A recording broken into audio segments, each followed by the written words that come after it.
Hi hello welcome to NN media. Gaddar పేరు మీద awards వస్తున్నాయనేటటువంటి ఒక చర్చ అనేది ఈరోజు పొద్దున్న నుంచి చూస్తుంటే సోషల్ మీడియాలో ఇంకా యూట్యూబ్లో బాగా వినిపిస్తుంది.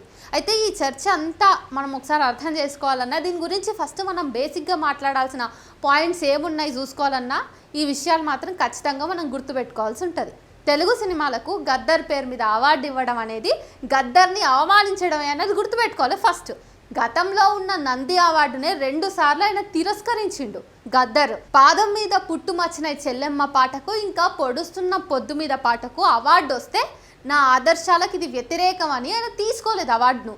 గద్దర్ మీద నిజంగా ప్రేమ ఉంటే ఒక ఫోక్ యూనివర్సిటీని పెట్టాలి, తెలంగాణలో ఉన్నటువంటి జానపద సంపదను కాపాడుకోవాలి. ఫోక్లేర్ స్టూడియోస్లో పరిశోధన చేస్తున్నటువంటి విద్యార్థులకు ఫెలోషిప్స్ ఇవ్వాల్సి ఉంటుంది.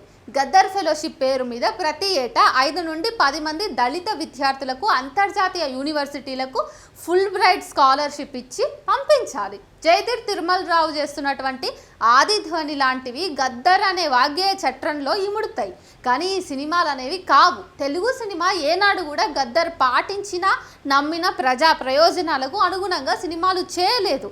అందుకే ఆయన గతంలో వాటిని తిరస్కరించిండు. ఎందుకనో మొద్దుబారిన తెలంగాణ మేధో సమాజం కూడా ఈ అవార్డులకు గద్దర్ పేరు పెట్టడాన్ని వ్యతిరేకించలేదు. కానీ వాళ్ళు వ్యతిరేకించకపోయినా గద్దర్ అనేటటువంటి స్ఫూర్తికి నిజంగా ఈ అవార్డులు సరైనవా కావా అనేది ప్రభుత్వం కూడా ఒకసారి పరిశీలించాల్సి ఉంటుంది కదా. కానీ ఈరోజు అసలు గద్దర్ పేరు మీద అవార్డులు ఇవ్వడమే పెద్ద అస్సలు ఒప్పుకోకూడనటువంటి అంశం. అయితే ఇంకా రజాకార్ అనేటటువంటి ఒక తప్పుల తడకకు ఈరోజు అవార్డు ఇస్తున్నారంటే ఎంత హాస్యాస్పదం.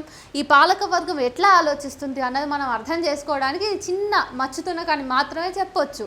సో చనిపోయినటువంటి వాగ్గేయకారులకు కళాకారులకు ఇట్లాంటి రకంగా తెర మీదకి తీసుకొచ్చి అవమానపరచడం తప్పిస్తే మరొకటి కాదు. చరిత్రను వక్రీకరించడంలో బీజేపీ అని అనుకున్నాం, కానీ ఈరోజు కాంగ్రెస్ ప్రభుత్వం కూడా అదే కోవలోకి వస్తుంది అనేది అర్థం చేసుకోవడానికి చిన్న సంఘటన చాలుతుంది కదా. ఇంతకీ ఈ విషయంలో మీ స్పందన ఏందో కామెంట్ చేయండి.